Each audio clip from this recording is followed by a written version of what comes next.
माहौल बदलेगा, सोना तू बदलिया जान। ये माहौल बदले द सोना तू बदलिया जान। जी हाँ, ये गाना है आज खेसारी लाल यादव का। क्या आपको पता है भोजपुरी इंडस्ट्री में अगर एक गाना आता है ना तो उसके पीछे पीछे सेम वैसा ही बहुत सारे गाने आ जाते हैं। बात तो सही है।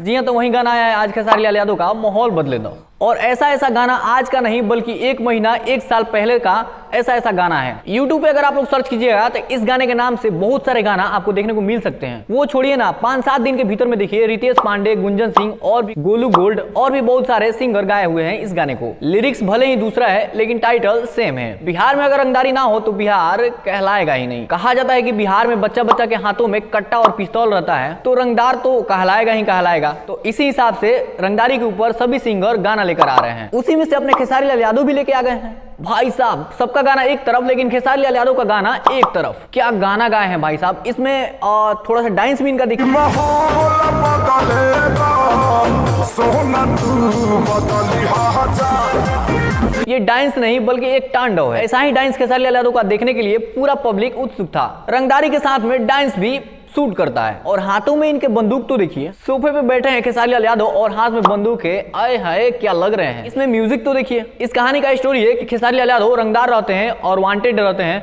उनका पोस्टर मतलब पूरे जगह हर एक बिल्डिंग पे हर जगह छाप दिया गया रहता है। तो वहीं हीरोइन समझाती है कि आपका हर जगह पोस्टर लग गया है, पूरा माहौल बदल गया है। तो इसी बात पे खेसारी लाल यादव कहते हैं कि माहौल बदले द सोना तू बदलिया जान। भाई साहब, ये गाना हमको स्पेशल बहुत अच्छा लगा है। इस गाने में सिंगर खेसारी लाल यादव और शिल्पी राज है। इस गाने में लिरिक्स है अखिलेश कश्यप का, म्यूजिक प्रियांशु सिंह का है जो कि पवन सिंह का बेस्ट म्यूजिक डायरेक्टर माने जाते हैं। और इस गाने में फिट है खुशी यादव। इस गाने का बैकग्राउंड गेटअप बहुत ही बेहतरीन सजाया गया है। आज से 2-4 दिन पहले पवन सिंह एक गाना लेकर आते हैं। 2-4 दिन बाद नहीं, मतलब 1-2 दिन पहले एक गाना लेकर आते हैं जिस गाने का नाम रहता है गजरा मोहब्बत वाला। और उस गाने में पवन सिंह कार से एंट्री मारते हैं और वो भी बवाल एंट्री मारते हैं। और पूरे पब्लिक देख के पगला जाता है कि क्या एंट्री मारे हैं भैया पवन सिंह। अपने खेसारी लाल यादव चुप बैठने वाले थोड़े हैं। वो भी कहते हैं तू कार से अलबर तो का होगा, हम भी फॉर्च्यूनर से आवता नहीं। और ठीक 2 दिन बाद एक गाना लेके आते हैं माहौल बदले दो। और इसमें भी ये कार से एंट्री मारते हैं। भैया क्या लग रहे हैं ना, सारे हीरो का रिकॉर्ड तोड़ दिए हैं। अभी तक आप लोग इस गाने को नहीं सुने हैं तो जाइए आराध्या फिल्म्स यूट्यूब चैनल पे और जाके आप लोग इस गाने को ढेर सारा प्यार दुलार दे सकते हैं। और चलिए, कैसा लगा आज का हमारा ये वीडियो एक बार कमेंट में जरूर बताइए। एक बात तो हम यही कहेंगे भैया